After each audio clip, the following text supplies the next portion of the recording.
क्षमादान। तमाम श्रोता मेरे वालों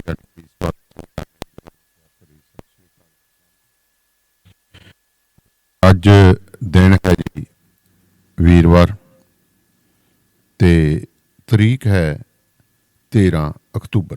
समा शाम के 6:30 तक ते ये प्रोग्राम सोमवार तो लैके शुक्रवार शाम नूं तुहाडे तक पहुँचाया जाता है, जिसका मुड़ प्रसारण रात को 10:30 बजे तो सवेरे 4:30 बजे होंदा है।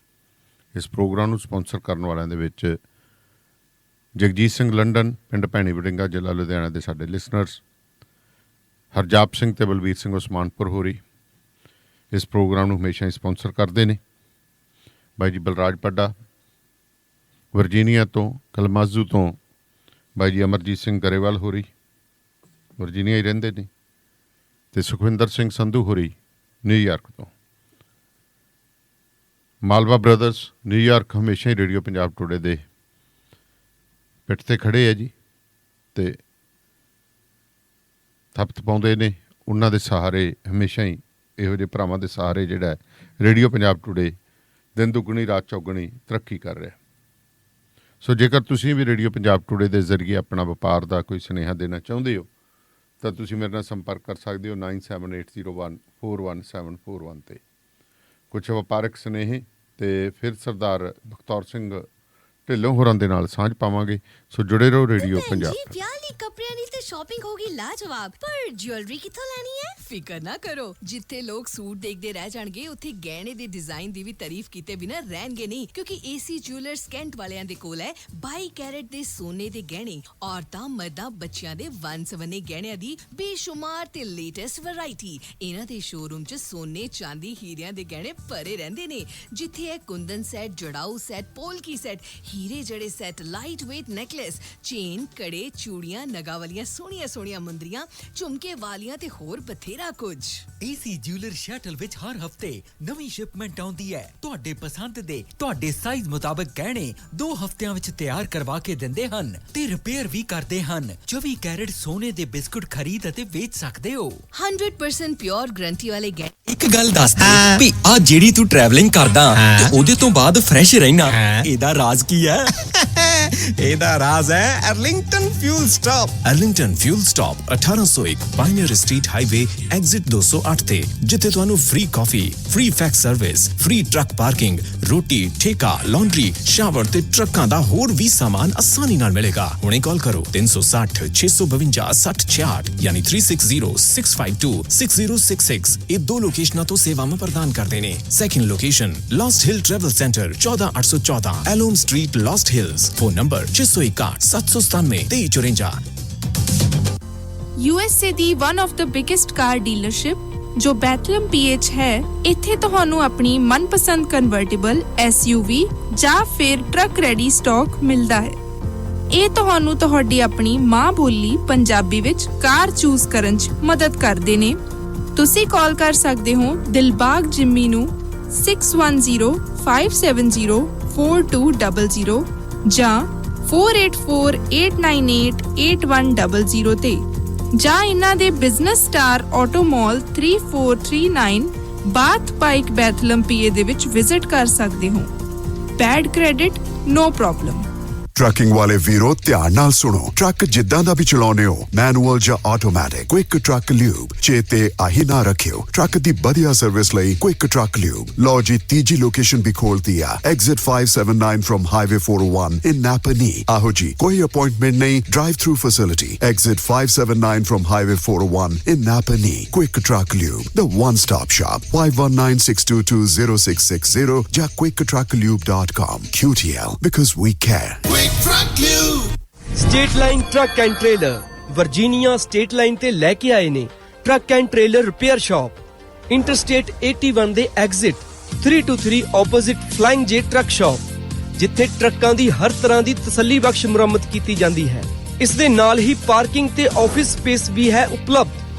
पूरी रात हफ्तावार ਜਾਂ ਮਹੀਨਾਵਾਰ ਪਾਰਕਿੰਗ ਅਤੇ ਟਰੱਕ ਰਿਪੇਅਰ ਲਈ ਜ਼ਰੂਰ ਆਓ। ਵਧੇਰੇ ਜਾਣਕਾਰੀ ਲਈ ਸੰਪਰਕ ਕਰੋ 6812600050। ਸੋ ਪ੍ਰੋਗਰਾਮ ਸ਼ਬਦਾਂ ਦੇ ਵਿੱਚ ਇਸ ਵਕਤ ਤੁਸੀਂ ਸਾਡੇ ਨਾਲ ਬਠਿੰਡਾ ਸਟੂਡੀਓ ਤੋਂ ਲਾਈਵ ਜੁੜੇ ਹੋਏ ਹੋ ਤੇ ਪ੍ਰੋਗਰਾਮ ਦੇ ਵਿੱਚ ਹਮੇਸ਼ਾ ਹੀ ਸਾਡੀ ਕੋਸ਼ਿਸ਼ ਰਹਿੰਦੀ ਹੈ ਕਿ ਆਪ ਜੀ ਨੂੰ ਰੇਡੀਓ ਪੰਜਾਬ ਟੁਡੇ ਦੇ ਜ਼ਰੀਏ ਤਾਜ਼ਾ ਤਰੀਨ ਜਿਹੜੀਆਂ ਨੇ ਖਬਰਾਂ ਉਹ ਦੇ ਸਕੀਏ। ਸੋ ਰੇਡੀਓ ਪੰਜਾਬ ਟੁਡੇ ਤੁਹਾਡੀ ਸੇਵਾ ਦੇ ਵਿੱਚ ਹਮੇਸ਼ਾ ਹੀ ਹਾਜ਼ਰ ਰਹਿੰਦਾ ਤੇ ਮੇਰੇ ਨਾਲ ਸਰਦਾਰ ਬਖਤੌਰ ਸਿੰਘ ਢਿੱਲੋਂ ਹੋਰੀ ਹੁਣ ਜੁੜ ਗਏ ਨੇ। ਢਿੱਲੋਂ ਸਾਹਿਬ ਸਤਿ ਸ਼੍ਰੀ ਅਕਾਲ ਜੀ। ਸਤਿ ਸ੍ਰੀ ਅਕਾਲ ਜੀ। ਢਿੱਲੋਂ ਸਾਹਿਬ, ਸਭ ਤੋਂ ਪਹਿਲਾਂ ਤਾਂ ਅੱਜ ਕੱਲ੍ਹ ਪੰਜਾਬ ਦੇ ਵਿੱਚ ਚਰਚਾ ਹੈਗੀ ਹੈ ਉਹ ਝੋਨੇ ਦੀ ਪਰਾਲੀ ਨੂੰ ਅੱਗ ਲਾਉਣ ਦੀ ਜੀ। ਤੇ ਇੱਕ ਡੀਸੀ ਕਹਿੰਦਾ ਭਰਾਵੋ ਮੈਨੂੰ ਕੁੱਟੋ ਮਾਰੋ, ਮੇਰੇ ਪਟਵਾਰੀਆਂ ਨੂੰ ਕੁੱਟੋ ਮਾਰੋ, ਪਰ ਕਹਿੰਦਾ ਜਿਹੜੀ ਆ ਲਾਲ ਲਕੀਰ ਤਾਂ ਕਹਿੰਦਾ ਵੱਜ ਕੇ ਹੀ ਰਹੂਗੀ ਕਹਿੰਦਾ ਤੁਹਾਡੇ। ਬਿਲਕੁਲ ਦਾਨੀਆਲੀਆ ਸਾਹਿਬ, ਪੰਜਾਬ ਸਰਕਾਰ ਨੇ ਜੀ ਇਹ ਭਰੋਸਾ ਦਵਾਇਆ ਸੀ ਕਿ ਕਿਸਾਨਾਂ ਦੇ ਜਿਹੜੇ ਮਾਲ ਰਿਕਾਰਡ ਦੇ ਖਾਤੇ ਹੈ ਉਹਨਾਂ ਦੇ ਵਿੱਚ ਰੈੱਡ ਐਂਟਰੀ ਨਹੀਂ ਹੋਣੀ ਜੀ, ਕਿਉਂਕਿ ਪਹਿਲਾਂ ਫੈਸਲਾ ਇਹ ਹੋ ਗਿਆ ਸੀ, ਉੱਪਰਲੇ ਲੈਵਲ ਤੇ ਹੋਇਆ ਹੈ, ਦਿੱਲੀ ਹੋਵੇ, ਰਾਜਸਥਾਨ, ਹਰਿਆਣਾ ਹੋਵੇ ਤੇ ਚਾਹੇ ਪੰਜਾਬ ਹੋਵੇ ਜੀ, ਕਿ ਜਿਹੜੇ ਲੋਕ ਪਰਾਲੀ ਨੂੰ ਅੱਗ ਲਾਉਣਗੇ ਉਹਨਾਂ ਦੇ ਖਿਲਾਫ ਸਖਤ ਕਾਰਵਾਈ ਕੀਤੀ ਜਾਵੇ ਜੀ।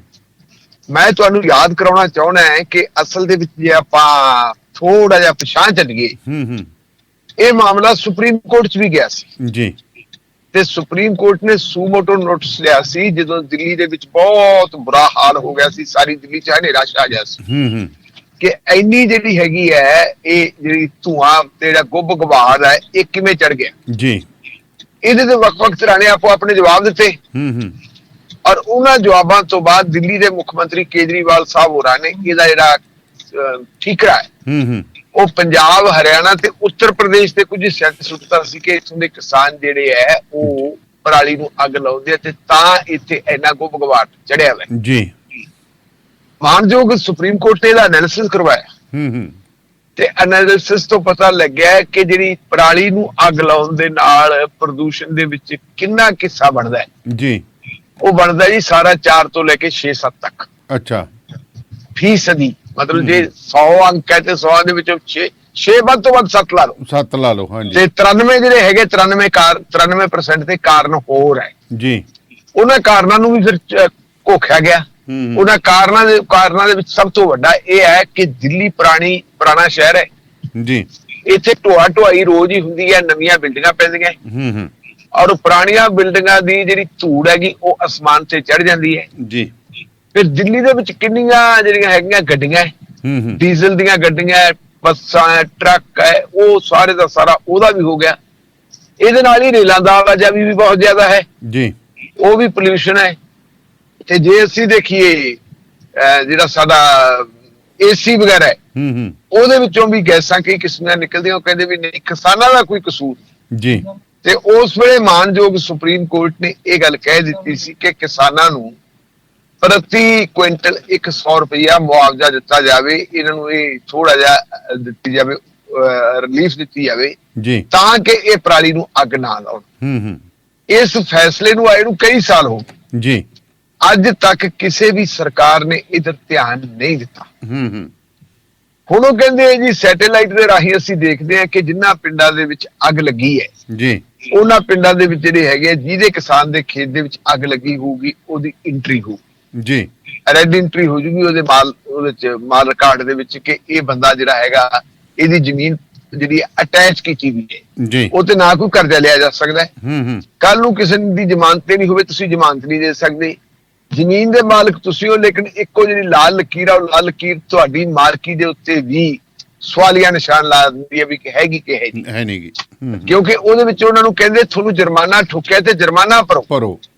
ਤੇ ਜੁਰਮਾਨਾ ਭਰਨ ਵਾਸਤੇ ਕਿਸਾਨਾਂ ਨੂੰ ਇਸ ਗੱਲ ਦਾ ਪਤਾ ਹੈ ਜੇ ਇੱਕ ਜੁਰਮਾਨਾ ਭਰਤਾ ਤਾਂ ਰੋਜ਼ ਹੀ ਜੁਰਮਾਨੇ ਥਾਂ ਤੇ ਲਾ ਦਿਆ ਕਰਨਗੇ। ਅਸੀਂ ਵੀ ਇਹ ਗੱਲ ਕਰਦੇ ਬਿਲਕੁਲ। ਹੁਣ ਉਹਦੇ ਨਵਾਂ ਵਾਅਦਾ ਕਰਤਾ, ਅਜੇ ਤੱਕ ਭਾਵੇਂ ਅਖਬਾਰਾਂ ਦੇ ਵਿੱਚ ਖਬਰਾਂ ਨਹੀਂ ਆਈਆਂ, ਲੇਕਿਨ ਜੋ ਮੈਨੂੰ ਅੰਦਰੂਨੀ ਸੂਤਰਾਂ ਤੋਂ ਪਤਾ ਲੱਗਿਆ ਉਹ ਕਹਿੰਦੇ ਵੀ ਮੰਨ ਲਓ ਤੁਹਾਡੇ ਕੋਲੇ 10 ਕਿੱਲੇ ਜ਼ਮੀਨ ਹੈ ਜੀ, ਤੁਸੀਂ ਆਪਣੀ ਜਿਹੜੀ ਹੈਗੀ ਹੈ ਪਰਾਲੀ ਨੂੰ ਅੱਗ ਲਾਤੀ 1 ਕਿੱਲੇ ਨੂੰ, ਉਹ ਹੁਣ 1 ਕਿੱਲਾ ਨਹੀਂ ਤੁਹਾਡੀ 10 ਕਿੱਲੇ ਹੀ ਗਿਣੀ ਜਾਊਗੀ, ਉਹ ਸਾਰੇ ਗਿਣ ਦੇਣਗੇ ਇਕੱਠਾ ਹੀ, ਸਾਰੀ ਗਿਣੀ ਜਾਊ।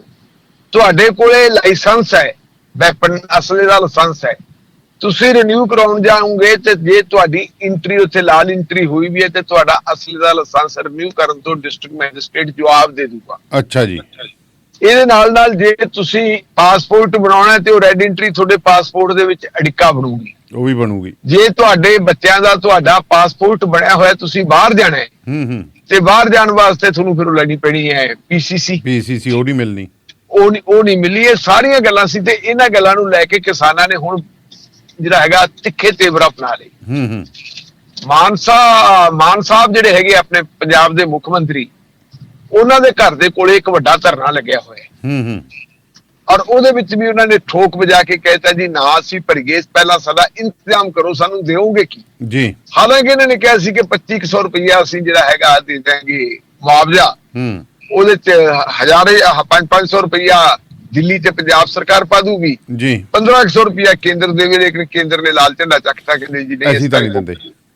ਜਿਹੜੇ ਉਹਨਾਂ ਨੇ ਤਾਂ ਜਵਾਬ ਦਿੱਤਾ, ਜਿਹੜਾ ਇਹਨਾਂ ਨੇ 1000 ਦੇਣਾ ਸੀ ਇਹ ਵੀ ਮੁੱਕਰ ਗਏ।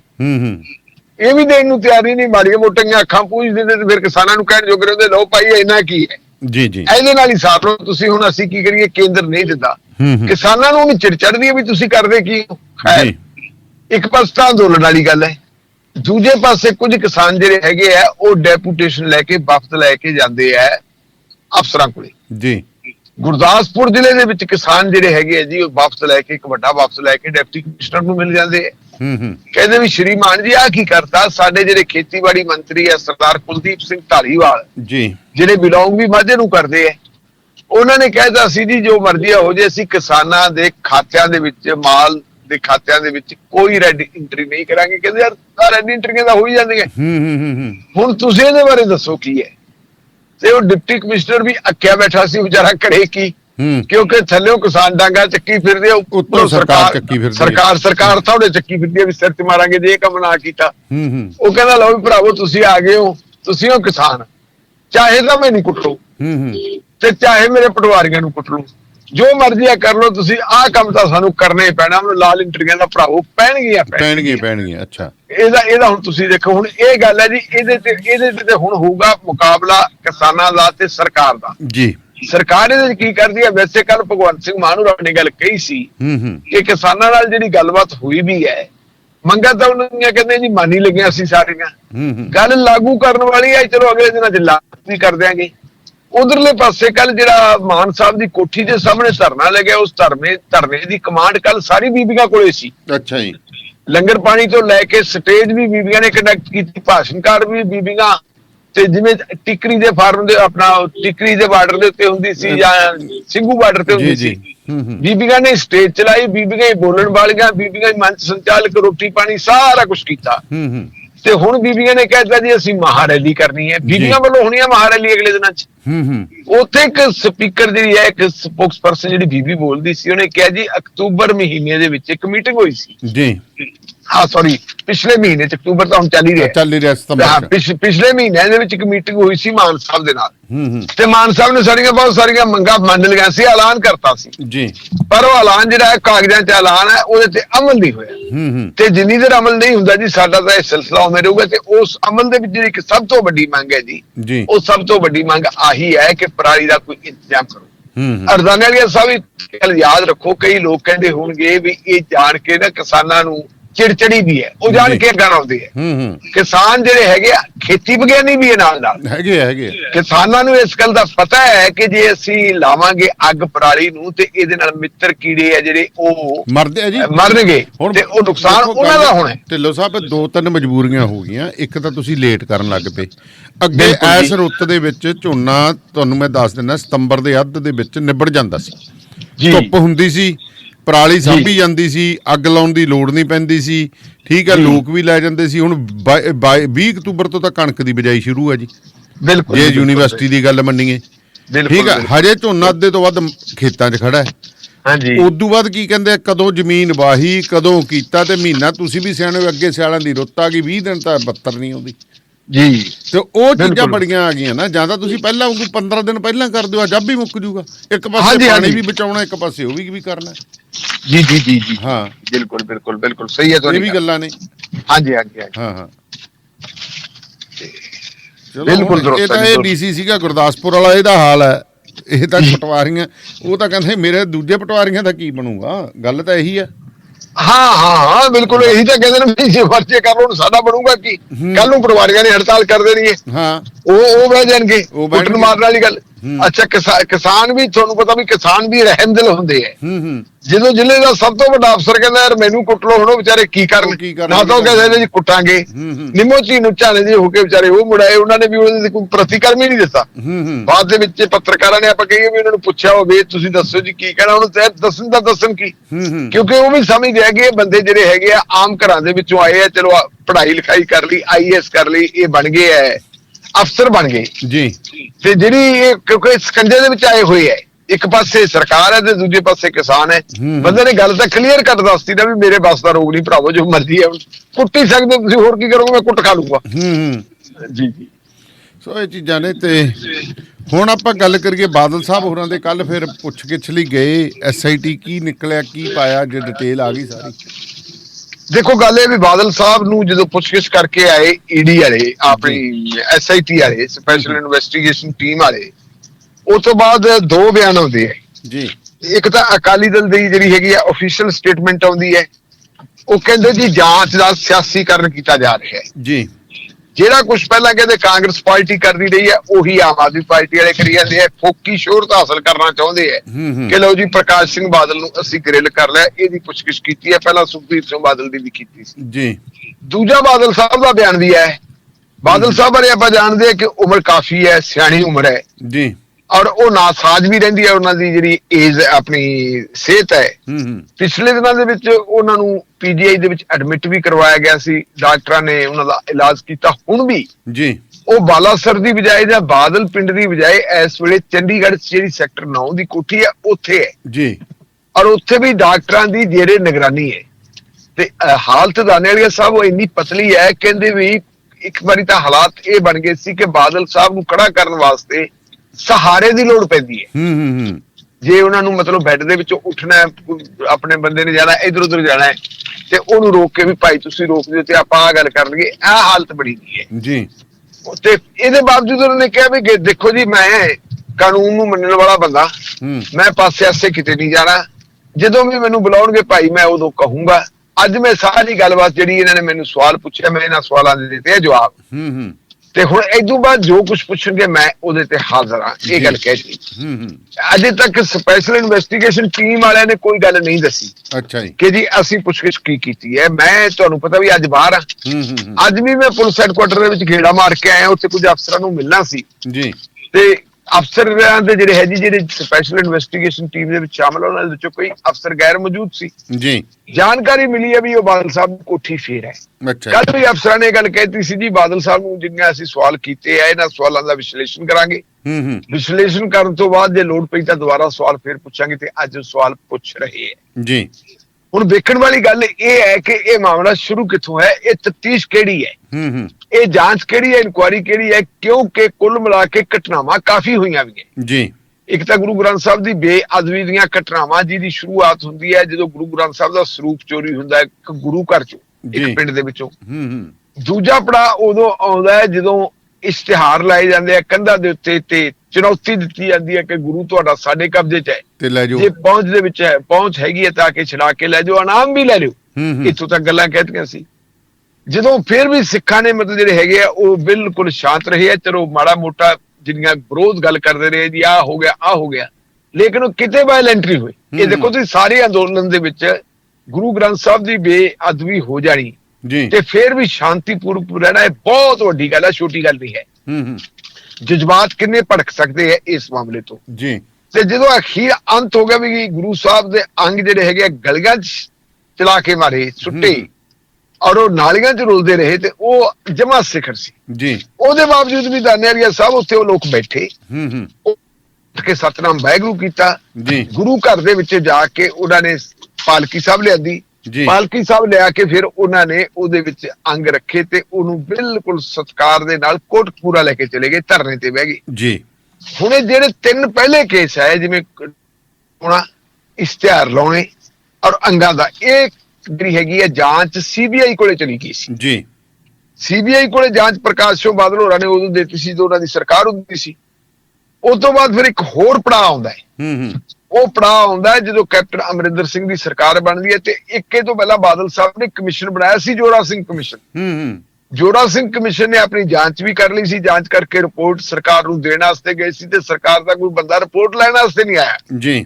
ਉਹ ਇੱਕ ਸਧਾਰਨ ਜਿਹੜੇ ਹੈਗੇ ਆ ਬਾਬੂ ਨੂੰ ਫੜਾ ਕੇ ਆਪਣੇ ਕਾਗਜ਼ ਪੱਤਰ ਸਾਰੇ ਆਪਣੀ ਫਾਈਲ ਫੜਾ ਕੇ ਤੇ ਘਰ ਨੂੰ ਮੁੜਾਏ ਜੀ। ਲੇਕਿਨ ਅਮਰਿੰਦਰ ਸਿੰਘ ਹੋਰਾਂ ਨੇ ਉਸ ਰਿਪੋਰਟ ਜਾਂਚ ਰਿਪੋਰਟ ਨੂੰ ਵੀ ਰੱਦ ਕਰਤਾ ਸੀ ਤੇ ਉਹਨਾਂ ਨੇ ਕਹਿ ਦਿੱਤਾ ਸੀ ਜੀ ਜਸਟਿਸ ਰਣਜੀਤ ਸਿੰਘ ਦੀ ਪੜਤਾਲ ਕਰਨਗੇ ਜੀ। ਜਸਟਿਸ ਰਣਜੀਤ ਸਿੰਘ ਹੋਰਾਂ ਨੇ ਪੜਤਾਲ ਕੀਤੀ, ਜੋ ਪੜਤਾਲ ਦੀ ਰਿਪੋਰਟ ਉਹਨਾਂ ਨੇ ਦਿੱਤੀ, ਉਸ ਰਿਪੋਰਟ ਦੇ ਆਧਾਰ ਦੇ ਉੱਤੇ ਪੰਜਾਬ ਦੀ ਵਿਧਾਨ ਸਭਾ 'ਚ ਇੱਕ ਬਹਿਸ ਹੁੰਦੀ ਹੈ।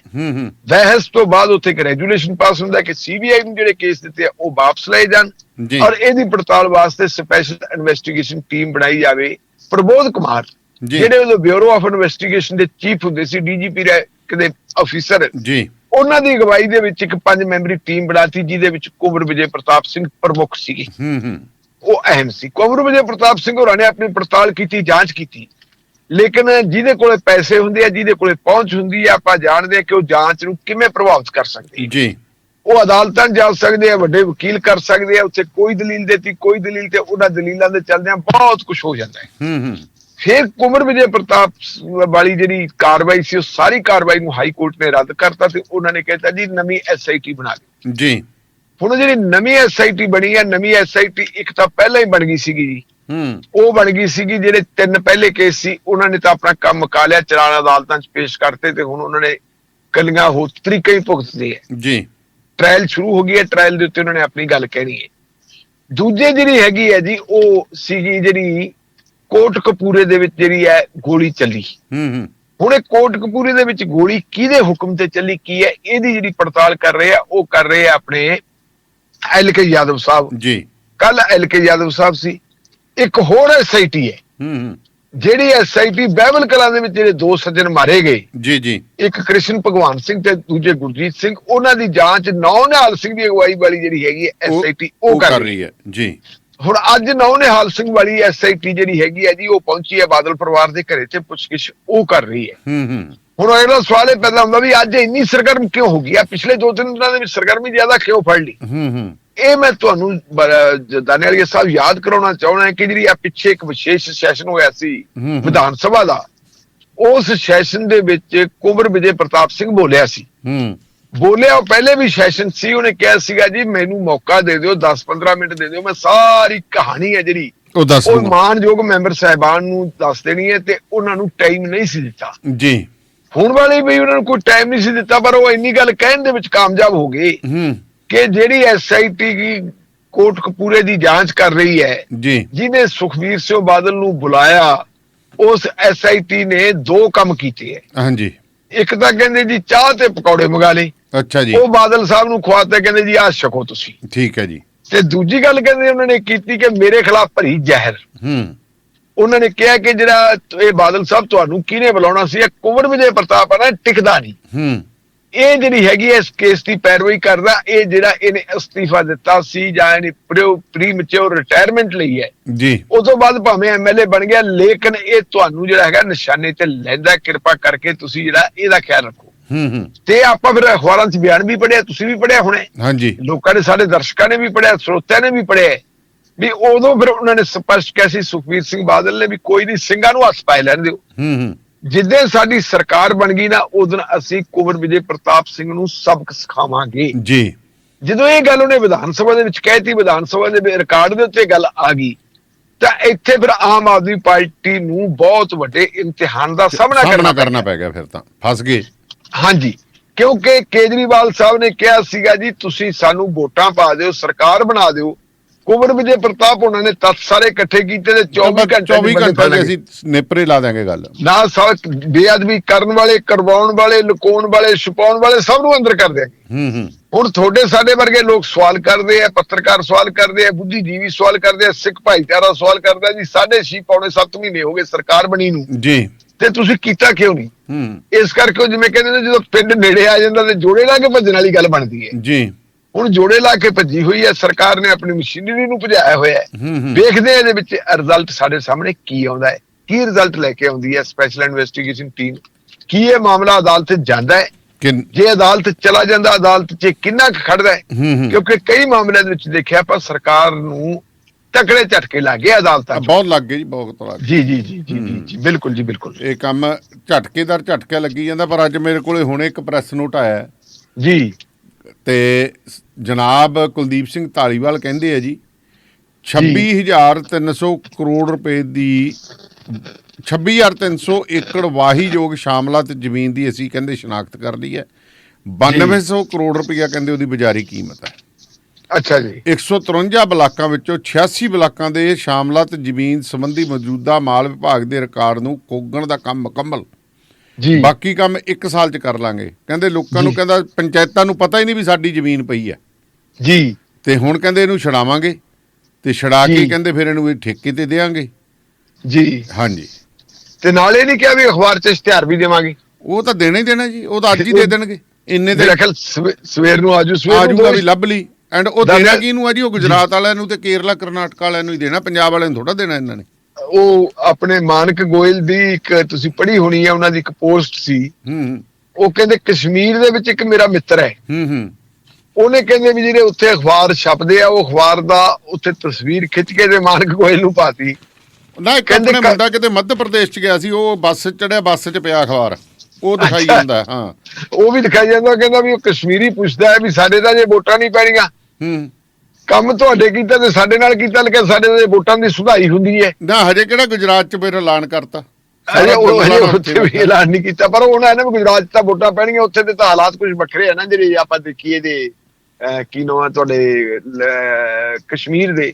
ਕਸ਼ਮੀਰ ਤੁਹਾਨੂੰ ਪਤਾ ਗੜਬੜਗ੍ਰਸਤ ਸਟੇਟ ਹੈਗੀ ਜੀ ਜੀ। ਉਸ ਗੜਬੜਗ੍ਰਸਤ ਸਟੇਟ ਦੇ ਵਿੱਚ ਪਤਾ ਨਹੀਂ ਕਿਹੜੇ ਵੇਲੇ ਕੀ ਹੋ ਜੇ, ਤੇ ਸਰਕਾਰ ਚਾਹਣ ਦੇ ਬਾਵਜੂਦ ਵੀ ਜਾਂ ਕਮਿਸ਼ਨ ਚਾਹਣ ਦੇ ਬਾਵਜੂਦ ਵੀ ਕਈ ਵਾਰੀ ਫਿਰ ਇਲੈਕਸ਼ਨ ਜਿਹੜੀਆਂ ਮੁਲਤਵੀ ਵੀ ਕਰਨੀ ਪੈਂਦੀ ਹੈ। ਇਹ ਹਾਲਤ ਬਣੀ ਪੰਜਾਬ 'ਚ ਹੋਈ ਸੀ ਇੱਕ ਵਾਰੀ, ਪੰਜਾਬ ਦੇ ਵਿੱਚ ਹੋਈ ਵੀ ਸੀ। ਤੇ ਮੇਰੇ ਖਿਆਲ ਮੁਤਾਬਕ ਅੱਜ ਇੱਕ ਹੋਰ ਗੱਲ ਵੀ ਕਹਿਤੀ ਉਹਨਾਂ ਨੇ, ਆਪਣੇ ਜਿਹੜੇ ਵਿੱਤ ਮੰਤਰੀ ਸਾਹਿਬ ਆਪਣੇ ਵਿੱਤ ਮੰਤਰੀ ਸਾਹਿਬ ਵੀ ਕਹਿੰਦੇ ਜੀ ਆ ਜਿਹੜੀ ਸਾਡੀ ਲੀਕਰ ਪਾਲਿਸੀ ਨੂੰ ਬਦਨਾਮ ਕਰਦੇ ਆ ਵੀ ਕੁਛ ਨਹੀਂ ਕਰਦਾ, ਕਹਿੰਦੇ ਬਹੁਤ ਕਮਾਈ ਕਰ ਲਈ ਅਸੀਂ। ਅੱਛਾ। 6 ਮਹੀਨਿਆਂ ਦੇ ਵਿੱਚ ਹੀ ਕਹਿੰਦੇ ਕਈ ਹਜ਼ਾਰ ਕਰੋੜ ਰੁਪਇਆ ਰੈਵਨਿਊ 'ਚ ਆ ਗਿਆ। ਤੇ ਉਹ ਹੁਣ ਦੇਖੋ ਜੀ ਤਨਖਾਹਾਂ ਸ਼ਾਇਦ ਮਿਲ ਜਾਣ ਵਿਚਾਰਿਆਂ ਨੂੰ। ਐਮਐਲਏ ਤਾਂ ਵਿਚਾਰੇ ਤੜਫੀ ਜਾਂਦੇ ਵੀ ਸਾਨੂੰ ਦਿੱਤੀਆਂ ਨਹੀਂ। ਹਾਂਜੀ ਹਾਂਜੀ ਹਾਂਜੀ। ਨਹੀਂ ਤਾਂ ਐਮਐਲਏ ਤਾਂ ਸਭ ਤੋਂ ਪਹਿਲਾਂ ਲੈ ਜਾਂਦੇ ਆ, ਫਿਰ ਪੁਲਿਸ ਜਾਂਦੀ ਹੈ। ਬਿਲਕੁਲ ਜੀ, ਬਿਲਕੁਲ ਬਿਲਕੁਲ। ਹਾਂਜੀ। ਵਾਸ਼ਿੰਗਟਨ ਫਰੇਟ ਸਰਵਿਸ ਜਿਹੜੀ ਸ਼ੈਟਲ ਏਰੀਆ ਦੇ ਵਿੱਚ ਓਨਰ ਆਪਰੇਟਰ ਤੇ ਡਰਾਈਵਰ ਹਾਇਰ ਕਰ ਰਹੀ ਹੈ, ਬਹੁਤ ਵਧੀਆ ਬੋਨਸ ਦਿੰਦੇ ਜੀ। ਤੁਸੀਂ ਲੌਂਗ ਹਾਲ ਨਹੀਂ ਜਾਣਾ ਚਾਹੁੰਦੇ ਤਾਂ ਗੁਰਵਿੰਦਰ ਧਾਲੀਵਾਲ ਹੋਰਾਂ ਦੇ ਨਾਲ 2063544060 ਤੇ ਸੰਪਰਕ ਕਰ ਸਕਦੇ ਹੋ, ਜਾਂ ਜਗਦੇਵ ਸੰਧੂ ਹੋਰਾਂ ਨਾਲ 2532666924 ਦੇ ਉੱਤੇ ਕਾਲ ਕਰ ਸਕਦੇ ਹੋ। Malwa truck line and trailer repair 10224 residency road Manassas highway 66 exit 43 ਤੇ ਹੈ ਜੀ।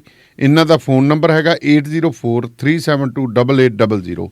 ਇਹ ਹਰੇਕ ਮੇਕ ਦੇ ਰੀਫਰ ਦੇ ਬੜੇ ਸਪੈਸ਼ਲਿਸਟ ਨੇ। ਰਿਪੇਅਰ ਕਰਨ ਦੇ ਵਿੱਚ ਗੈਸ ਰੀਫਿਲ, ਰੀਫਰ ਦਾ ਕੰਪਰੈਸਰ ਰੀਬਿਲਟ ਕਰਨਾ, ਇੰਜਨ ਰੀਬਿਲਟ ਕਰਨਾ, ਜਾਂ ਸੈਮੀ ਜਾਂ ਟ੍ਰੇਲਰ ਦਾ ਕੋਈ ਵੀ ਕੰਮ ਹੈ, DEF cleaning, oil change, axle, ਸਭ ਕੁਝ ਕਰਕੇ ਦਿੰਦੇ ਨੇ। ਰੇਡੀਓ ਪੰਜਾਬ ਟੂਡੇ ਦਾ ਹਵਾਲਾ ਜ਼ਰੂਰ ਦੇ ਦੇਣਾ।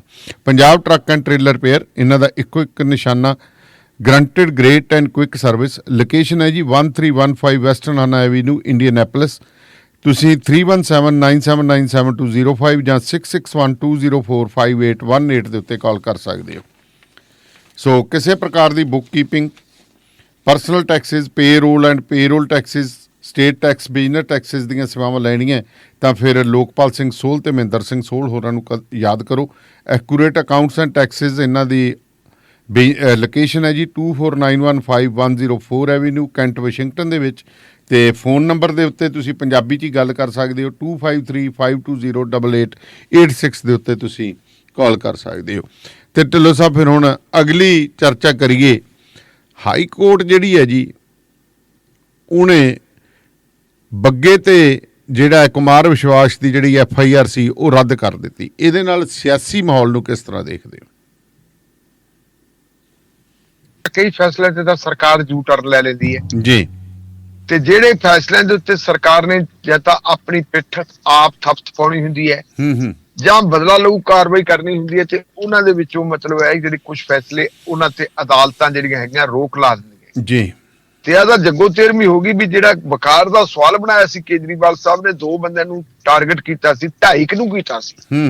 2 ਨਹੀਂ ਕਹਿ ਸਕਦੇ, ਇੱਕ ਤਾਂ ਇਹੀ ਤੇਜਿੰਦਰ ਬੱਗਾ ਜੀ। ਤੇਜਿੰਦਰ ਬੱਗੇ ਦਾ ਕਸੂਰ ਕੀ ਹੈ? ਤੁਹਾਡੇ ਯਾਦ ਹੋਣਾ ਇੱਕ ਫਿਲਮ ਆਈ ਸੀ ਕਸ਼ਮੀਰ ਬਾਰੇ, ਹਾਂਜੀ, ਜਿਹਦਾ ਨਾਮ ਸੀ ਕਸ਼ਮੀਰ ਫਾਈਲਸ।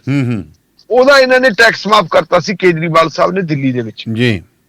ਉਹ ਮੈਨੂੰ ਤਾਂ ਸਮਝ ਨਹੀਂ ਆਉਂਦੀ ਵੀ ਕੇਜਰੀਵਾਲ ਸਾਹਿਬ ਟੈਕਸ ਮਾਫ ਕਿਵੇਂ ਕਰ ਬੈਠੇ, ਕਸ਼ਮੀਰ ਫਾਈਲਸ ਦਿਖਾਉਂਦੇ ਆ। ਇਹ ਤਾਂ ਕਹਿੰਦੇ ਸੀਗੇ ਉੱਤੇ ਪਾ ਦਿਓ, YouTube ਤੇ ਪਾ ਦਿਓ, ਇਹੀ ਗੱਲ ਨੇ ਕਹਿੰਦੇ ਸੀ, ਐਂ ਦਿਖਾਉਣ ਦੀ ਕੀ ਲੋੜ ਹੈ, YouTube ਤੇ ਪਾ ਦਿਓ। ਚਲੋ ਉਹਨਾਂ ਨੇ ਟੈਕਸ ਮਾਫ ਕਰਤਾ, ਉਹਦੇ ਤੇ ਫਿਰ ਵਿਰੋਧ ਹੋਇਆ ਜੀ। ਜਿਹੜਾ ਵਿਰੋਧ ਕੀਤਾ ਬੱਗੇ ਨੇ, ਬੱਗਾ ਉਹਦੇ ਤੇ ਬਹੁਤ ਗਲਤ ਬੋਲਿਆ ਇਹਨਾਂ ਨੂੰ। ਉਹਨੇ ਕਿਹਾ ਜੀ ਤੁਸੀਂ ਦੇਖੋ ਵੀ ਸਾਨੂੰ ਤੰਗ ਨਾ ਕਰੋ, ਤੇ ਜੇ ਤੁਸੀਂ ਇਹੋ ਜਿਹਾ ਕੁਝ ਕਰਦੇ ਰਹੇ ਤਾਂ ਫਿਰ ਅਸੀਂ ਤੁਹਾਨੂੰ ਜਿਉਣ ਨਹੀਂ ਦੇਵਾਂਗੇ ਜੀ।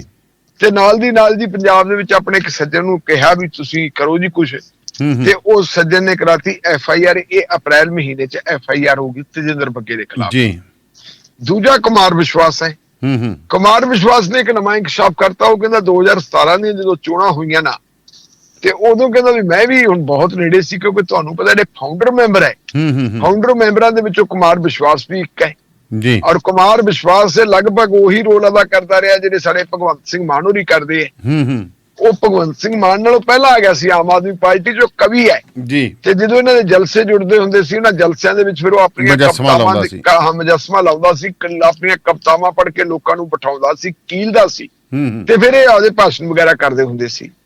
ਉਹ ਕਹਿੰਦੇ ਵੀ ਉਦੋਂ ਕਿਉਂਕਿ ਪੰਜਾਬ ਦੇ ਵਿੱਚ ਤੁਹਾਨੂੰ ਪਤਾ ਵੀ ਮਾਹੌਲ ਬੜਾ ਗਰਮਾਇਆ ਹੋਇਆ ਸੀ ਜੀ, ਤੇ ਇਹਦੇ ਤੇ ਇਲਜ਼ਾਮ ਲੱਗੇ ਸੀ ਕੇਜਰੀਵਾਲ ਹੋਣਾ ਤੇ ਕਿ ਜੀ ਇਹ ਤਾਂ ਥੋੜੇ ਜਿਹੇ ਜਿਹੜੇ ਹੈਗੇ ਆ ਮਿਲੀਟੈਂਟਸ ਦੇ ਹੱਕ ਵਿੱਚ ਆ, ਸਿੱਖ ਮਿਲੀਟੈਂਟਸ ਦੇ ਹੱਕ ਵਿੱਚ ਜੀ।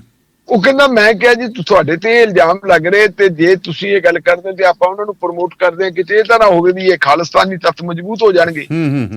ਉਹ ਕਹਿੰਦੇ ਵੀ ਕੇਜਰੀਵਾਲ ਸਾਹਿਬ ਕਹਿੰਦੇ ਫਿਰ ਕੀ ਹੋ ਗਿਆ, ਜੇ ਖਾਲਿਸਤਾਨ ਬਣ ਵੀ ਜਾਊਗਾ ਤੇ ਆਪਾਂ ਤਾਂ ਰਾਜ ਭਾਗ ਕਰਨਾ, ਫਿਰ ਇੱਥੋਂ ਦੇ ਰਾਸ਼ਟਰਪਤੀ ਬਣ ਜਾਗੇ ਜੀ। ਜੇ ਖਾਲਿਸਤਾਨੀਆਂ ਨਾਲ ਮਿਲ ਕੇ ਸਰਕਾਰ ਬਣਾਉਣੀ ਪੈਗੀ ਤਾਂ ਇਹ ਬਣਾਵਾਂਗੇ। 2022 ਦੀਆਂ ਚੋਣਾਂ ਤੋਂ ਪਹਿਲਾਂ ਮਤਲਬ ਉਹਨਾਂ ਨੇ ਗੱਲ ਕਹੀ ਜੀ। ਜਦੋਂ ਇਹ ਗੱਲ ਕਹੀ ਤੇ ਇਸ ਗੱਲ ਦਾ ਫਿਰ ਮਤਲਬ ਇਹ ਹਜਮ ਕਿਵੇਂ ਹੋਏ ਕੇਜਰੀਵਾਲ ਸਾਹਿਬ ਨਹੀਂ ਹੁੰਦੀ। ਇੱਕ FIR ਜੀ ਇਹਨਾਂ ਦੇ ਖਿਲਾਫ ਹੀ ਦਰਜ ਹੋ ਗਈ ਕਿ ਇਹਨਾਂ ਨੇ ਵੀ ਜੀ ਭਾਵਨਾਵਾਂ ਭੜਕਾਈਆਂ, ਤੇ ਨਾਲ ਇੱਕ ਇਹ ਕਿ ਭਾਈਚਾਰਕ ਏਕੇ ਨੂੰ ਲਾਂਬੂ ਲਾਉਣ ਦੀ ਕੋਸ਼ਿਸ਼ ਕੀਤੀ ਜੀ। ਇੱਕ ਪੋਲੀਟੀਕਲ ਸਟੇਟਮੈਂਟ ਹੈ, ਪੋਲੀਟੀਕਲ ਸਟੇਟਮੈਂਟ ਨੂੰ ਤੁਸੀਂ ਇਹ ਗੱਲ ਕਹਿ ਦਿਓ ਕਿ ਇਹਦੇ ਨਾਲ ਅਮਨ ਕਾਨੂੰਨ ਨੂੰ ਇਹਨਾਂ ਨੇ ਨੁਕਸਾਨ ਪਹੁੰਚਾਇਆ ਜੀ। ਹੋਇਆ ਇਹ ਜੀ ਕਿ ਜਦੋਂ ਕੁਮਾਰ ਵਿਸ਼ਵਾਸ ਦੇ ਘਰੇ ਪੁਲਿਸ ਵਾਲੇ ਦੇਣ ਗਏ ਸਮਨ, ਉਹਨੂੰ ਪਤਾ ਲੱਗ ਗਿਆ, ਉਹ ਕਾਬੂ ਨਾ ਆਇਆ, ਉੱਥੇ ਸਮਨ ਲਾ ਕੇ ਮੁੜਿਆ। ਤੇ ਮੈਂ 2.5 ਜਿਹੜੇ ਬੰਦੇ ਕਹੇ ਆ, ਉਹਨਾਂ ਦੇ ਵਿੱਚੋਂ ਇੱਕ ਲੜਕੀ ਹੈ। ਉਹ ਲੜਕੀ ਹੋਣ ਕਰਕੇ, ਔਰਤ ਹੋਣ ਕਰਕੇ ਆਪਾਂ ਨੂੰ ਉਹਦਾ ਮੰਨ ਲੈਣੇ ਵੀ ਉਹਨੇ ਆਪ ਕੁਛ ਨਹੀਂ ਕੀਤਾ। ਉਹਨੇ ਜਿਹੜਾ ਕੁਮਾਰ ਵਿਸ਼ਵਾਸ ਵਾਲਾ ਟਵੀਟ ਸੀ, ਉਸੇ ਟਵੀਟ ਨੂੰ ਅੱਗੇ ਕਰਤਾ ਸੀ। ਅੱਛਾ ਜੀ। ਤੇ ਇਹਨਾਂ ਨੇ ਫਿਰ ਨਾਲ ਦੀ ਨਾਲ ਇਹ ਕਹਿਤਾ ਵੀ ਇਹ ਵੀ ਫਿਰ ਨਾਲ ਹੈ ਜੀ।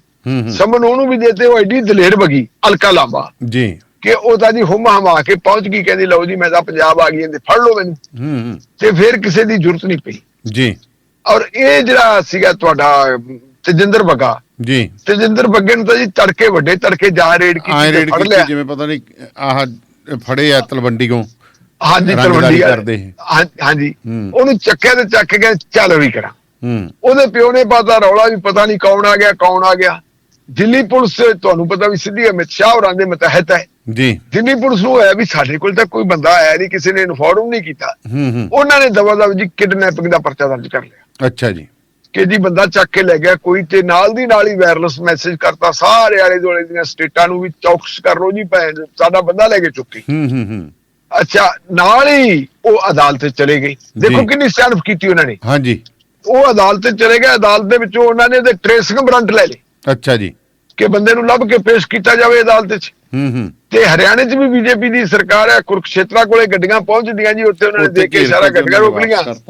ਤੇ ਤੇਜਿੰਦਰ ਬੱਗੇ ਨੂੰ ਤਾਂ ਕੱਢ ਕੇ ਬਹਾ ਕੇ ਜੀ ਉਹਨਾਂ ਨੇ ਕੁਰਸੀ 'ਤੇ ਚਾਹ ਪਾਣੀ ਪਿਲਾਉਣਾ ਸ਼ੁਰੂ ਕਰਤਾ। ਤੇ ਸਾਡੀ ਪੁਲਿਸ ਵਾਲੇ ਨੂੰ ਕਹਿੰਦਾ ਪਾਸੇ ਹੋ ਕੇ ਖੜ ਜਾਓ, ਤੁਹਾਨੂੰ ਵੀ ਨਾਲ ਲੈ ਕੇ ਚੱਲਦੇ ਆ ਦਿੱਲੀ, ਤੁਹਾਨੂੰ ਨਾਲ ਲੈ ਕੇ ਚੱਲਦੇ। ਦਿੱਲੀ ਵਾਲਿਆਂ ਨੂੰ ਕਹਿੰਦਾ ਲਓ ਜੀ ਤੁਹਾਡਾ ਬੰਦਾ ਇੱਥੇ ਆ ਗਿਆ। ਤੇ ਆ ਕੇ ਦਿੱਲੀ ਵਾਲੇ ਆ ਗਏ, ਉਹਨੂੰ ਲੈ ਗਏ ਤੇ ਬੜੀ ਸ਼ਾਨੋ ਸ਼ੌਕਤ ਨਾਲ ਮੁੱਛਾਂ ਨੂੰ ਵੱਟਦਾ ਉੱਥੇ ਪਹੁੰਚ ਗਿਆ, ਅਦਾਲਤ 'ਚ ਪੇਸ਼ ਕੀਤਾ ਮੈਜਿਸਟ੍ਰੇਟ ਸਾਹਿਬ ਦੇ ਜੀ। ਉਹਨਾਂ ਨੇ ਉਹਨੂੰ ਫ੍ਰੀ ਕਰਤਾ ਤੇ ਉਹ ਆਪਦੇ ਘਰੇ ਆ ਗਿਆ।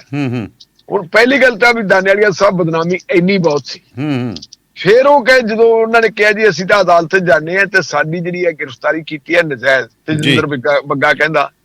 ਤੇ ਇਹਨਾਂ ਸੱਜਣਾ ਨੇ ਕੀ ਕੀਤਾ ਨਹੀਂ, ਇਹਨਾਂ ਨੇ ਅਗਲੇ ਦਿਨ ਜਾ ਕੇ ਵਾਰੰਟ ਗ੍ਰਿਫਤਾਰੀ ਲੈਣੇ ਸ਼ੁਰੂ ਕੀਤੇ ਮੋਹਾਲੀ ਦੇ ਵਿੱਚੋਂ। ਅੱਛਾ ਜੀ। ਮੋਹਾਲੀ ਦੀ ਅਦਾਲਤ ਨੇ ਵਾਰੰਟ ਜਿਹੜੇ ਹੈਗੇ ਗ੍ਰਿਫਤਾਰੀ ਜਾਰੀ ਕਰਤੇ।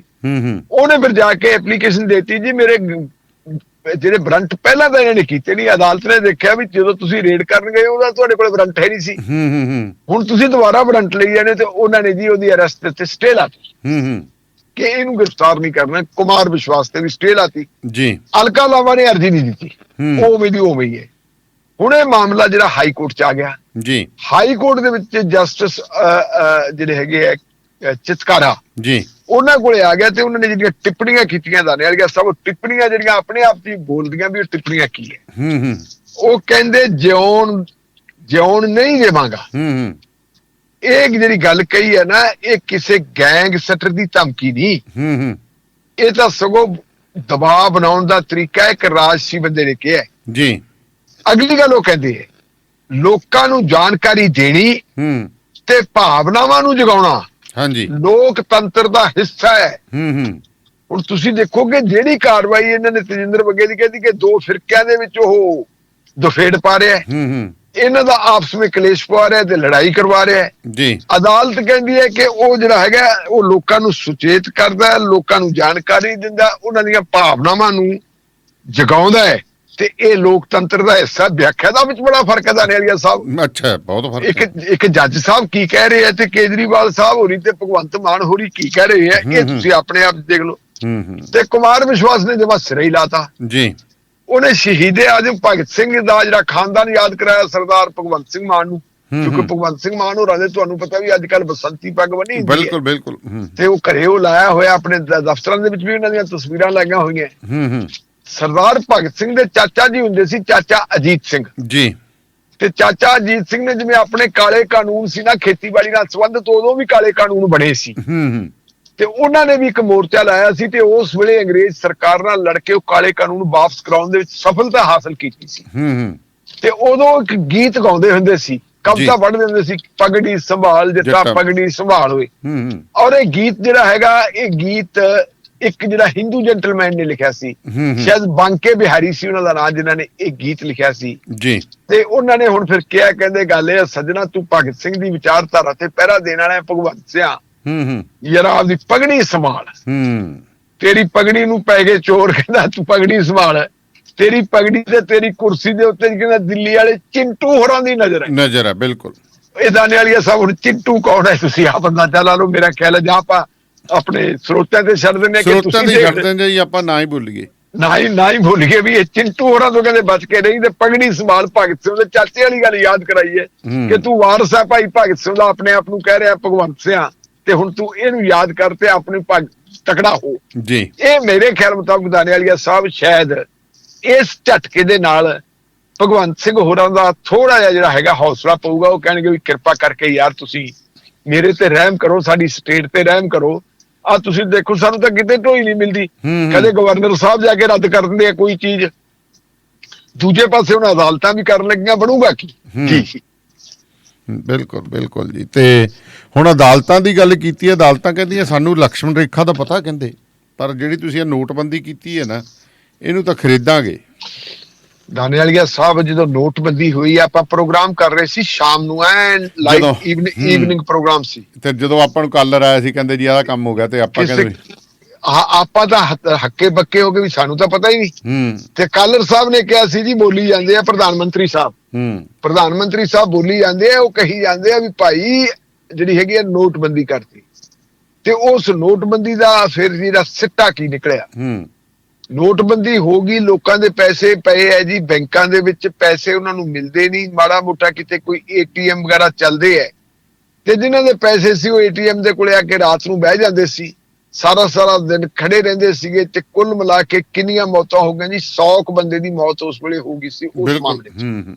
ਪ੍ਰਧਾਨ ਮੰਤਰੀ ਸਾਹਿਬ ਨੇ 3 ਗੱਲਾਂ ਕਹੀਆਂ ਸੀ ਜੀ। ਇੱਕ ਤਾਂ ਉਹ ਕਹਿੰਦੇ ਜੀ ਵੀ ਇਹਦੇ ਨਾਲ ਜਿਹੜਾ ਹੈਗਾ ਅੱਤਵਾਦ ਖਤਮ ਹੋ ਜਾਊਗਾ, ਦੂਜੀ ਗੱਲ ਕਹਿੰਦੇ ਘੁਸਪੈਠ ਖਤਮ ਹੋ ਜਾਊਗੀ, ਹਾਂਜੀ ਕਾਲਾ ਧਨ ਅਸੀਂ ਬਰਾਮਦ ਕਰ ਲਾਂਗੇ, ਤੀਜੀ ਕਹਿੰਦੇ ਜੀ ਆ ਨਕਲੀ ਨੋਟ ਆ ਨਾ ਜਿਹੜੇ, ਇਹ ਨਕਲੀ ਨੋਟਾਂ ਦੇ ਨਾਲ ਅੱਤਵਾਦ ਵੱਧਦਾ ਤੇ ਨਕਲੀ ਨੋਟ ਹੀ ਖਤਮ ਕਰਤੇ ਅਸੀਂ।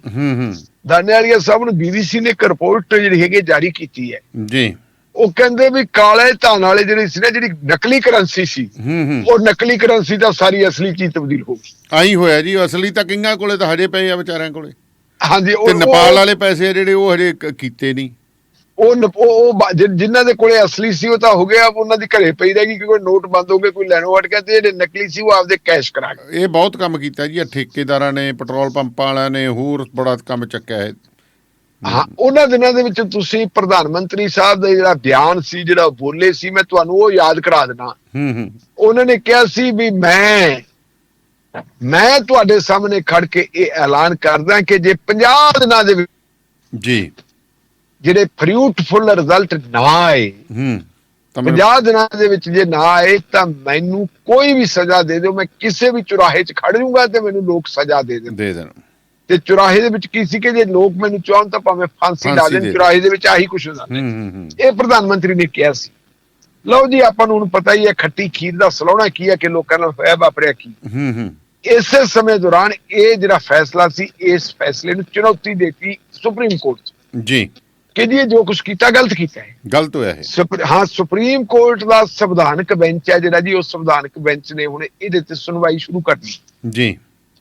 ਪਹਿਲਾਂ ਤਾਂ ਜਦੋਂ ਸਿੰਗਲ ਬੈਂਚ ਬਣਿਆ ਸੀ ਜਾਂ ਡਬਲ ਬੈਂਚ ਬਣਿਆ ਸੀ, ਉਸ ਡਬਲ ਬੈਂਚ ਦੇ ਸਾਹਮਣੇ ਕਹਿੰਦੇ ਜੀ ਇਹ ਸੰਵਿਧਾਨ ਨਾਲ ਜੁੜਿਆ ਹੋਇਆ ਮਾਮਲਾ ਹੈ ਜੀ, ਇਸ ਕਰਕੇ ਤਾਂ ਜੀ ਜਿਹੜੇ ਇਹਦੇ ਸੰਵਿਧਾਨਕ ਬੈਂਚ ਚਾਹੀਦਾ ਸਰਕਾਰ ਦਾ, ਇਹ ਕਹਿੰਦੇ ਸੀ ਜੀ ਸਟੈਂਡ ਸੀ। ਹੁਣ ਜਦੋਂ ਸੰਵਿਧਾਨਕ ਬੈਂਚ ਬਣਨ ਦੀ ਗੱਲ ਪਈ ਤੇ ਉਹਨੂੰ ਕੋਈ 1978 ਦਾ ਜਿਹੜਾ ਐਕਟ ਹੈ ਉਹ ਕੱਢ ਲਿਆ ਜੀ। ਕਹਿੰਦੇ ਜੀ 1978 ਵਾਲੇ ਐਕਟ ਦਾ ਜਿੰਨੀ ਦੇਰ ਤੱਕ ਉਹਦੀ ਵਿਆਖਿਆ ਪ੍ਰੋਪਰ ਨਹੀਂ ਨਾ ਹੁੰਦੀ, ਉਹਨੀ ਦੇਰ ਰਹਿ ਨਹੀਂ ਦਿਓ, ਇਹਨੂੰ ਤਾਂ ਲੋੜ ਹੀ ਨਹੀਂ, ਛੱਡੋ ਪਰੇ, ਇਹ ਨਹੀਂ ਗੱਲ ਕਰਨ ਦੀ ਲੋੜ। ਇੱਥੇ ਸੁਪਰੀਮ ਕੋਰਟ ਜਿਹੜੀ ਹੈਗੀ ਹੈ ਅੜ ਗਈ ਜੀ।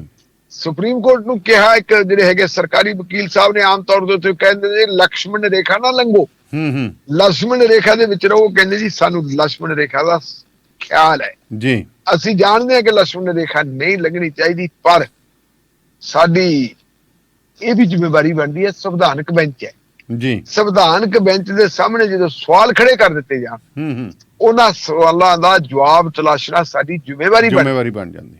ਤੇ ਉਹ ਜ਼ਿੰਮੇਵਾਰੀ ਬਣਨ ਵਾਸਤੇ ਕਹਿੰਦੇ ਇੱਕੋ ਹੀ ਪਲੇਟਫਾਰਮ ਹੈ, ਇਹ ਸਾਡੀ ਬਹਿਸ।